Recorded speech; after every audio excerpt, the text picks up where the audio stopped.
welcome to this important session on the power of women-led development with a great title of Femme Forward for the Future. And I'm really delighted today to be joined by this very esteemed panel of amazing women and amazing leaders, and I know we'll have a dynamic discussion together. Just a note that my name is Sarah, and my last name is Sarah Hendriks, and I am the Director of the Program Policy and Intergovernmental Division at UN Women. So I'd like to also begin by thanking the organizers really for making space for this dialogue. It is important that we see women-led development as part of the pathway to both a just and a prosperous future, and part of what we see as critical to women's meaningful participation, empowerment, and leadership for the world. So we'll dive into some of these topics in some detail. I do have an important data point as we kick things off. The UN General Assembly having its meetings down many blocks down the street, there are 133 inscribed speakers at the General Assembly. Unfortunately, only 9 of those speakers are women. Only 9 are women. And so we do need to recognize, I think, with a sobering effect, the realities that in this most significant electoral year across the world, 107 countries have still never had a female head of state. And we do know that a girl born today will be 39 years old before parity is achieved in parliaments around the world. But let me stop talking and let's turn now to some fantastic people who are here across this panel. And I'll just take a moment to introduce them all. So all the way at the other side is Archna Vyas. Archna is someone I've known for many years. She is the director for the Program Advocacy and Communications, Global Growth, Opportunity, and Gender Equality divisions. You know this division from your days in Gates Foundation. At the Bill and Melinda Gates Foundation. So she actually has many hats. She oversees advocacy and communications for 2 of the Bill and Melinda Gates Foundation's major divisions, Global Growth and Gender Equality. And so Archna's work spans the areas of financial inclusion, of agricultural productivity, of urban sanitation, of nutrition, and then also, importantly, of gender equality and women's rights. And sitting next to Archna is Ajaita. Ajaita Shah, who is the founder and CEO of Frontier Markets and the president of Frontier Innovations Foundation, where she drives not only the vision and strategy and investments, but also the partnerships for the foundation. She's been working with social enterprises and in rural India and microfinance and rural distribution and marketing. It says here for much over 15 years. And so that's really exciting to see the way that you've also connected this to rural women's empowerment. And to the empowerment of rural women across the developing world through business models, through financial inclusion, through technology, and through data. And sitting next is also Jessica. Jessica Posner Odede is the CEO of the Girl Effect, an organization that is dedicated to the amplification and agency of girls' rights and voice, and an international nonprofit that uses media and mobile tech to connect girls to both services and information.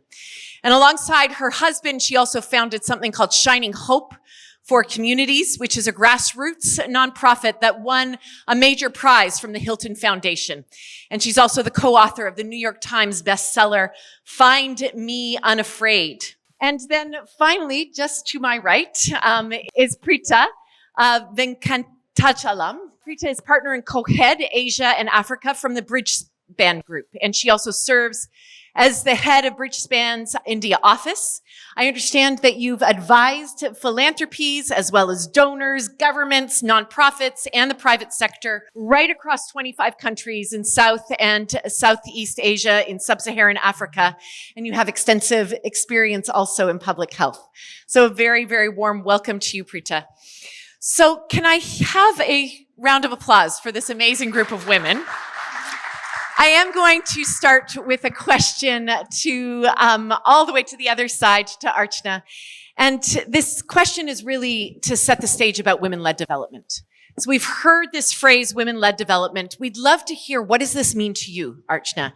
How does it differ from traditional approaches to development?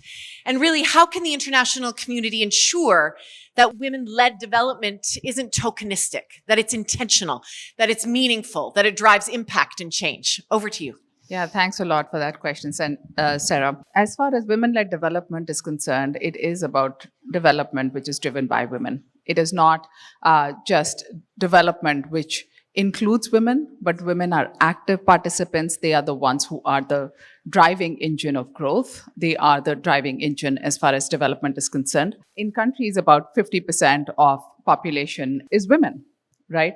Globally, we say when it comes to women's participation in labor force, its global average is about 47%, whereas when you look at men, it's about 70% or 80% in countries, going up to 90%.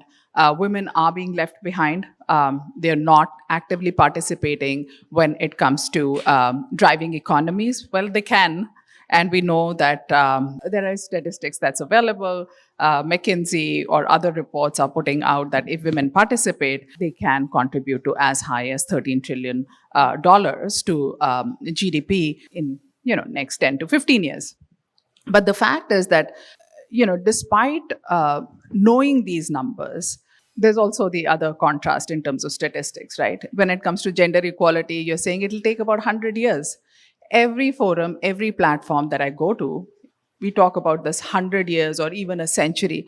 But it's almost like it's a blind spot, right?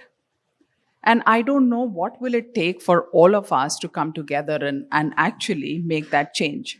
I think it's really important that we take note of the fact that we are all equals. Everybody has something to contribute to. Women they shoulder a lot of responsibility. They are caretakers at home, and that's required. But at the same time, normative barriers, structural barriers that impede from women actually participating in the economy. There is significance of time, there's significance of moment, there's significance of place that we are sitting here. It is UN General Assembly week. We are debating so many policies that can change the world. It's time that, we have climate week, we should have gender week. Yeah, we should have, because it has taken us so many years to realize that it is about equality, right? So I think it is about women's active participation, and it's not even like you have to allow women to come forward. Some changes have to be made by women, changes have to be made by men. And I think women are ready to participate very actively. Yeah, thank you so much, Archna, also for just pointing to the fact that this can sometimes be a blind spot. And when we talk about women-led development, it's not adding women in stir. It is actually equipping and enabling women to lead in the development of not only households, communities, but societies. With a recognition, and I appreciate that Archna put a point on this, on the dividends, on the dividend effect that this can bring both to GDP. What the data tells us is actually quite significant, that if we just close that gender digital gap in terms of women's access and ownership of handsets, for example, this would add $500 trillion to the global economy. So there's a lot that's being left on the table. And I think we need and can do things differently. Archna, I want to just come back to this idea of how do we ensure that this doesn't remain tokenistic? How do we really ensure that there's intentionality? So one thing that I would say is that within one fact that 70% of SDGs will not be achieved because of this gender gap. So therefore, every SDG has to be intentional about gender, whether it is health, whether it is education, whether it is financial inclusion. And it's not just SDG 5, it is every SDG. So that intentionality in terms of policy and program design has to be carried forward in each and every goal. The second thing that I would say is that there has to be financing behind gender programming. So gender disaggregated data, the field that you champion quite a bit, as well as financing behind gender programs is very, very important. One statistic, India, if you look at the gender budget across all the work that happens in India, across all the ministries, 80 ministries, they contribute to about 4.7%. Because of the intent of the government of India, they've moved that needle in this budget is from 4.7% to about 6.5%. There is commitment to move to gender intentional budgets to about 15%. Now, this 4.7% to 6.5% actually unlocks $9 billion for gender programming, but still it's not enough. And therefore, that intentionality in terms of financing and program, at the end of the day, the rubber hits the road. It is all about how programs get implemented, how they get designed, how they get monitored. And therefore, and the tokenism will be what you say, yes, gender being considered as a tick box. Yes, you have gender. But you know this number, right? It's Yeah. 100 million women. Yeah. So $90 billion means they get $90. Yeah. What the hell does that mean? It's silly. So I hear you. Yeah. So a lot needs to be done in terms of financing and program. Yeah, thank you so much, Archna. And I think recognizing gender equality as what our Deputy Secretary General at the UN calls as the docking station of all the SDGs is a point that's really needs to be recognized, that there's this accelerant effect by not only advancing SDG 5, but by advancing gender equality across the 17 goals that can actually accelerate the world's efforts and achievements effectively. So I'd love now to jump to yourself, Pritha, over on this side. So based on your work in India with philanthropies and also with civil society, what is required to ensure the school to work continuum of women and girls for economic and gender equity? I think Archna pointed out that there is this consistent economic productivity gap in terms of women's access to the formal labor force. So would love to hear more about how girls not only complete school, but are able to transition into work. And from your research, how can we address the gap also in unpaid care work? Over to you. Thank you so much, Sarah. So firstly, I think this is a very systemic issue. And an analogy that always comes to my mind when I look at gender or any other form of equity is that of a farmer who is just walking down his village, and he first goes to a pond where he sees a dead fish. And he's really distraught and wonders why that fish is dead. Maybe it ate something, because the previous day when he had walked down that same pond, he didn't see anything. And then he walked further along and saw another pond in that same village, and again saw not just one dead fish, but a few. And then he was wondering whether it's actually a pond issue or a lake issue and not really a problem with just the fish, which might have eaten something that led to its death. And he walks further along, further distraught, and realizes that in the third lake, he sees many, many more dead fish. And what do you think he realizes? It's actually a groundwater issue, not just a fish issue or a lake issue. And I really think this analog is so important when you look at the school to work continuum, because it is not just a question of few girls are out of school, or it's not just a question of is something wrong with the schooling system that we even need to have this as an agenda item. Yesterday I was with the CEO of Educate Girls, and he was saying that when Educate Girls was established by Safina, they're one of the leading NGOs in India, her dream was that this NGO should get out of business in a decade, 2 decades, but they're still in business, just ensuring girls complete school. And here we're discussing the school to work continuum, which is much more a groundwater issue. So to your question of how do we address it, I think, there's some that's visible at the tip of the iceberg. And, even if I just ask this group, how many of y'all are working on this topic? I think almost many hands will go up, but probably working on some part of this continuum, right? Like somebody's working on primary education, early childhood, secondary, skilling, employability, but we have never looked at it as a full spectrum. So who is actually looking and tracking at ensuring that the girls are not just educated, but in school? And from an India perspective, the biggest issue is even if girls are educated and skilled, like Archna alluded, what are some of the structural, societal, and even employability barriers that does not make that continuum last. So I think there is a lot to be done. First, on the policy side, definitely. And I know a lot of us are working to influence policy of government, of workplaces, etc.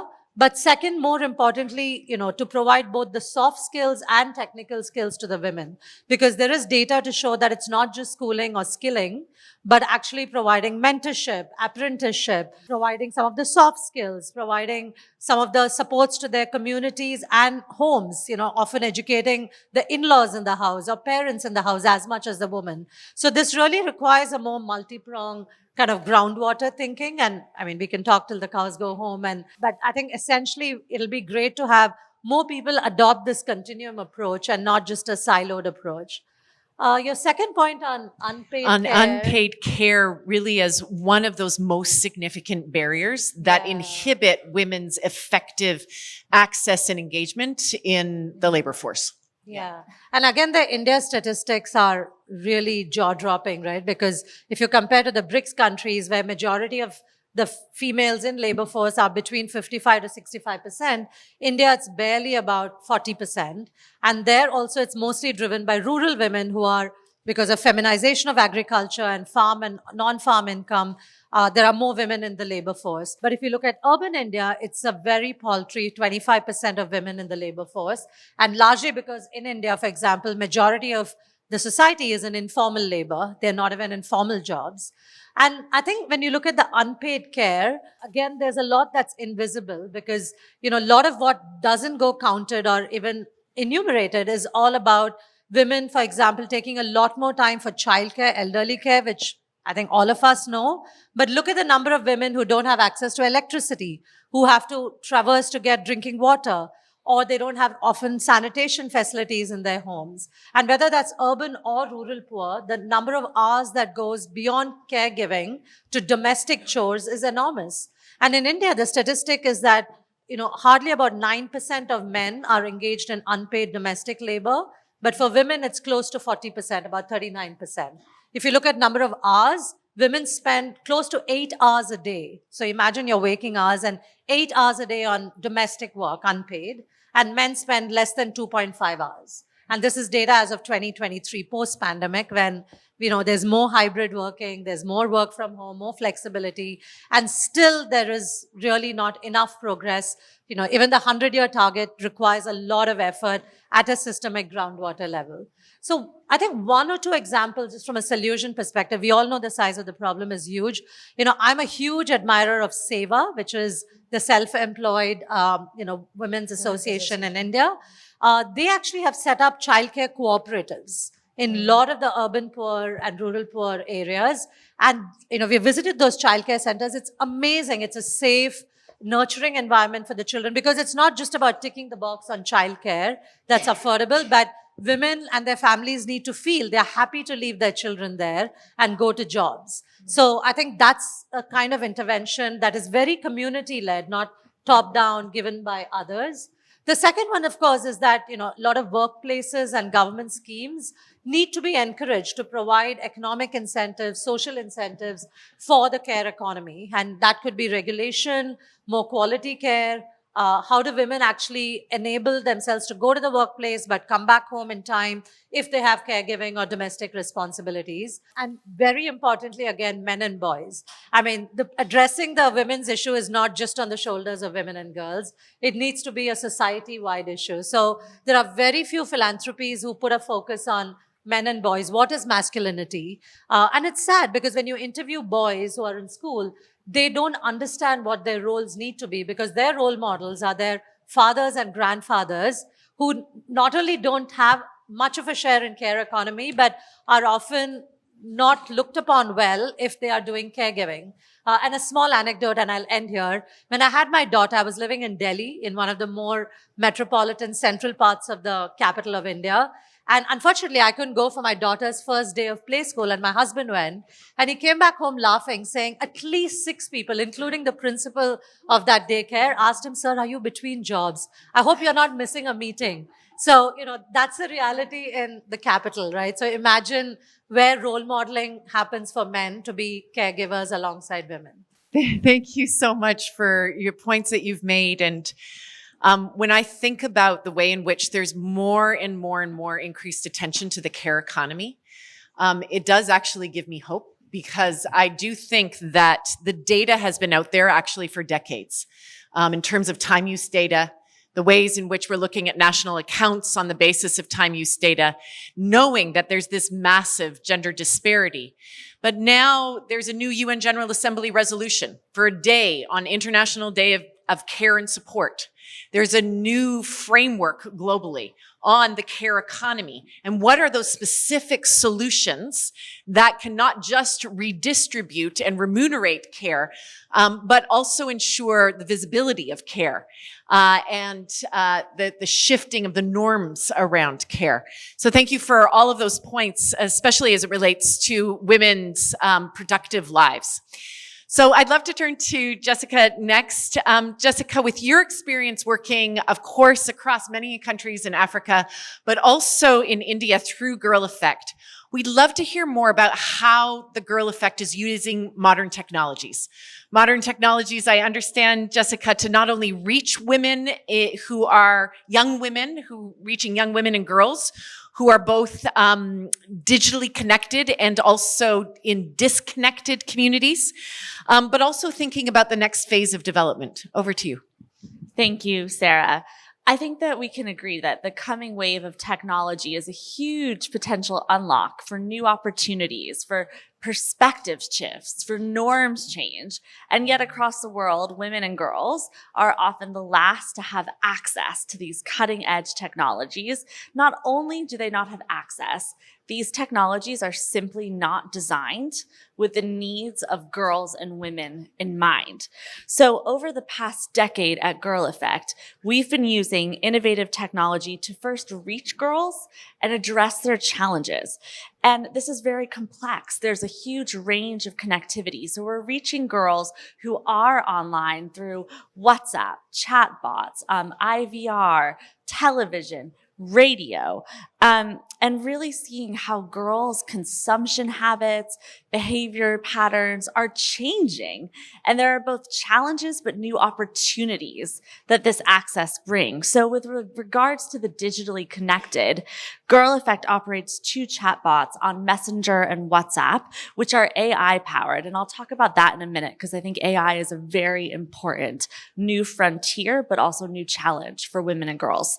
And so what we do is through our chatbots, we provide a non-judgmental, safe space for women and girls, especially it's designed for adolescent girls, to ask their most secret, most embarrassing questions that they don't have another space to ask. So across India, our chatbot operates in English. It speaks to girls the way that they speak across the Hindi belt. And we are really using AI to reach and connect girls. I think that there has been huge development in the space of AI and machine learning, but still these developments are not reaching girls, are not designed with them in mind. So in this new world of natural language processing, for example, NLP, we have embarked on a really transformative journey to use NLP models to speak to girls the way they speak. But there are so few data sets that are doing this. Machine learning is not also harnessing the power to design and reach for the needs of adolescent girls. So we're evolving our chatbots. They're girl-led, girl-designed to actually do this. And so through the past 5 years, through our digital channels across India, we've reached 23 million people and are really focusing on their holistic issues that girls face. Thank you. You know, their perspectives, their aspirations. But what have you been told as a girl that you can, can't, should, shouldn't do? What have you been told? You should sit this way, you should talk this way, you shouldn't do this, you should do this. How can girls even dream about participating in the workforce, staying in school, negotiating with parents to go to work, or get a job, delaying marriage. How do you even have those conversations if you can't imagine that a different future for yourself is possible? And that's really how we're starting to use technology. And also really thinking about another issue for women that I think really prevents progress in the whole development agenda, which is the reality of violence against women and the unspoken epidemic that exists that is gender-based violence. And so we are using online digital technologies to create new safe spaces, to use AI to identify patterns in conversations the girls are having. She may not even say anything, but we can start to see, this is interesting. Have you ever thought about control in your relationship and how that's playing out? Have you ever thought of talking to someone? Here are resources and actually using AI to identify girls who might be at risk and connecting them to services, as well as connecting girls to services that exist in the economic empowerment space for sexual reproductive health. So really building those links. And finally, my last point is I do want to talk about the digitally unconnected, which is still the majority of girls around the world, and thinking about how do we reach them on the ground through community centers, through community health workers, through other girls who might be connected, but might be that channel between a girl who isn't. So I think there's so much opportunity, Sarah, but also a lot of challenges when these solutions are simply not designed with the needs of women and girls in mind.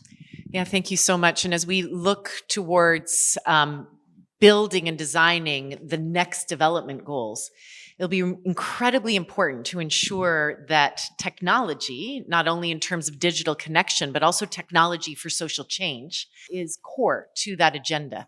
And I think that's a question for all of us to consider, which is how will we ensure that remains front and center. And now, last but very not least, I'd love to ask a question to yourself, Ajaita.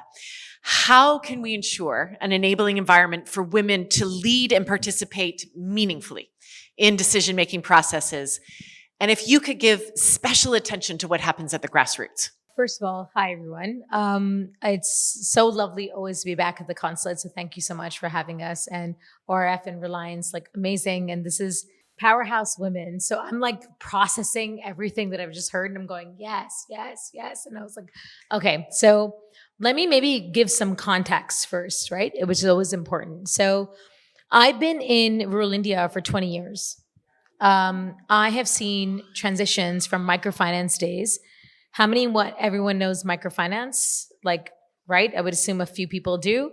When we decided to give loans to women and created a business opportunity in the most like crazy way of thinking things with no tech, no access, no understanding, but one fundamental belief, which was that women are trustworthy. They are the centers of change, and they are the reasons why, if you understand who they are and what they need and you invest in them, the world changes. So let's come from that. I was 20 years old. I'm now 40. It's been 20 years with that premise. And I started looking at the space of trying to understand, okay, well, this is a no-brainer. Women are awesome, right? Women are awesome. And how do we just keep giving them money to like do what they need to do? Like, why are we so confused, right? However, the reality was in rural India, 700,000 villages, 800 million people, don't have connectivity. So I can get a woman to get a loan for wanting to run a sewing machine, going back to the point of hours. I loved it because, I believe it, is that like when a woman has to also be a farmer, a mother, a thing and a thing and a thing and a thing, she has like, 2 hours a night to like earn money? And at night when she's earning money and she doesn't have electricity, how is she taking the loan to actually earn her income? So what does that loan even mean? These are my learnings when I was 20, going into in my 40s, telling you that I spent an entire decade or now 2 decades wanting to change that and trying to understand what it means to recognize exactly where girls here, ladies, like amazing. But how do we take it to the next level? How do we look at this, all the things we said? We know that women are important. We know they're at the center. We know that they're the change. We also know, I'm going to bring this perspective with a market lens for a minute. right? Because let's understand India in that context, right? 800 million people. We all love India. 800 million people, 700,000 villages. Even if they only had like 100 rupees to spend on a daily basis, that is a massive market. Who is understanding this market? Who is actually helping us recognize the potential of this market? It's women.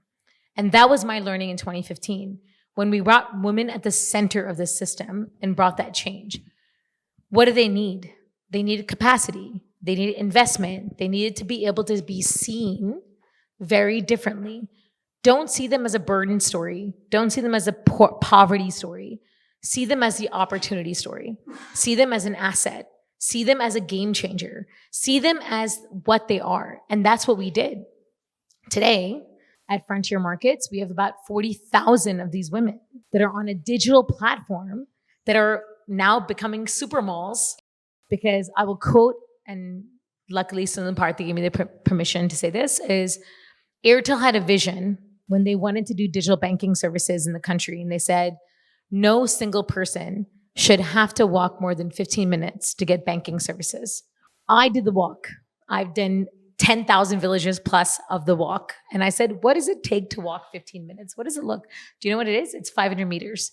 So 500 meters of walking for 15 minutes means that you need services everywhere in the last mile where the 700,000 villages exist, where these women exist. So in my mind, I said, well, why just banking services? Why can't everything be available within a distance of 15 minutes? And women were at the center of this because what do people need?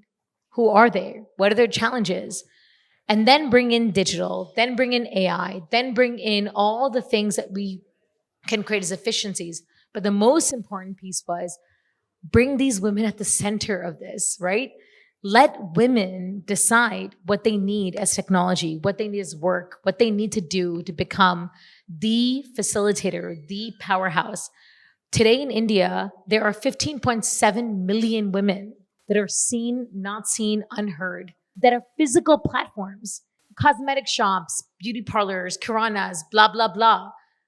No one knows who they are. Get them onto a digital platform. And then what I think is really exciting is when you think about the power of the kind of work that you're doing, because we see ourselves as a platform saying, you have a cool idea, bring it in. You want to connect to the last mile, let's make it happen. So how does this entire thing work? It's been a really fun week at UNGA and Climate Week and all the fun things. And I'll say that like the biggest point that we've made is how do we understand social entrepreneurs, people like Jessica, people like myself, people like everyone else that are connectors for change. And we've been thinking about climate, philosophy, policy, all the philanthropists or maybe not philanthropists, and I see a lot of the entrepreneurs that I love and adore in this room. I'm saying, how do we all unite? Think about this in a holistic level. Because when you start talking about gender and climate, you start talking about gender and inclusion, the problem is you have people in the room going, well, what about health? What about insurance? What about resilience? And we're like, hang on. If you bring in tech, you bring in access, and you bring in a system, you can bring all of it together. So we just launched, just so everyone knows, literally it happened yesterday. I was supposed to launch a gender climate initiative, but it's turned out to become a gender resilience initiative. And gender resilience as an impact fund is about bringing together philanthropy, the right partners, the right things to actually understand what does resilience mean. Because of course we need education, girls, access, and systems to get their voice out. Of course, we need to think about healthcare and think about the systems that need to come in. Of course, we need insights and policy and get government in. How do we bring it all together under one platform in the right way that, which everyone loves, is leverage your catalytic capital such that you can turn around bigger money. So we tried this. We did this with $1 million of capital and leveraged 10 million. So that is the point that we're trying to bring into the universe. Let's stop looking at silos. Let's understand gender, as you rightfully said, is like the core. You're so right. It's the core. Gender tech access is the core. right? Thank you so much, Ajaita, and also just for putting such a fine point on what you called the last mile. But those women who hold so much power, so much agency, so much potential, but require to not only be digitally financially included, but also able to access service and for that power and potential to be unlocked. We have just about 2.5 or 3 minutes, and so there might be 1 or 2 questions, maybe 1 question out there. If anyone from the audience has a question and lets us know who you'd like to. Shout out my dad. I have to, because I've lived in India for 20 years. I was grown up in New York, and this is my champions. When you talk about like male champions, he's the guy. So I just wanted to shout him out for a minute, because it's the first time that he's ever seen me speak or do any of this in my life. So, wonderful. my dad. We had a huge celebration last night called He for She. Celebrating male champions of women as leaders, but also male champions of gender equality. So thank you, sir, for all that you've done to be supportive and to enable. I do see a question over here. I'm sorry. If we can have a mic, that would be great. Thank you. Hi, I know half of the panel at least. My name is Seema Chaturvedi. I run a venture fund investing in gender equitable climate action. We also have a foundation which is doing a lot of work in capacity building. I think between everything that's been said here, there's a lot of, I would say, complementarity, and we can sync up with each other. So I would invite all of us to create a collaborative, maybe under the aegis of Gates Foundation, because so many of us are in the trenches, as I said in an earlier comment, digging the trenches, that we can really lean on each other for collaboration and amplify versus just duplicating our work in silos. So just a suggestion for all of us. Yeah, thank you so much. And I think that echoes what we've heard from the panel around the power of multi-stakeholder partnerships. With the organizers, we have 2 minutes left. And so there is another question from the front. Yes. My question is individually to you. What area frustrates you the most? Because since you have this great convergence, maybe we'll find the solution. Thanks. Great. And if you could pass that 2 people over, just to your right. No, your other right. There we go. And this young lady would like to add something. Hi, thank you guys all for your comments. I definitely see the synergies happening here. And I wanted to ask a question about gender discrepancies in care, because I think this is a really important nexus where not only in the home are women taking on the majority of this role, but also in the workforce itself, in healthcare systems. And I want to understand how we can leverage engagement from men to get involved in these spaces and kind of break down some of those barriers. And conversely, in STEM, we're lacking women in certain spaces. So how do we kind of balance these things out and get people in different spaces? And I think there's a concern around whether or not they want to be in different spaces, or some people have that concern. So great, if you have thank any you. thoughts. So we are basically out of time, unfortunately. But I know our panel will be thinking about what their greatest challenges are, as well as how we enable that representation of men in the space of the care economy, and how we drive that pipeline of women into the STEM sector. And this is so critical that we're actually doing both things at the same time. As I close off, I will invite the 2 people who posed their questions to connect with our esteemed panelists as we head out for the next part of the day, so that you can continue the conversation outside of the room. But I do just want to close by saying thank you to everyone. This has been an engaging panel, one where I hope we've seen the power of women-led development, the requirement of intentionality, the ability and empowerment of women who are given the opportunities to lead, to become productive, to become technologically enabled, to become economically empowered, to actually drive change on the SDGs. So with that as my best attempt at a summary, we're wishing all of you the best for the continued day here at the Indian Consulate. Thank you so much.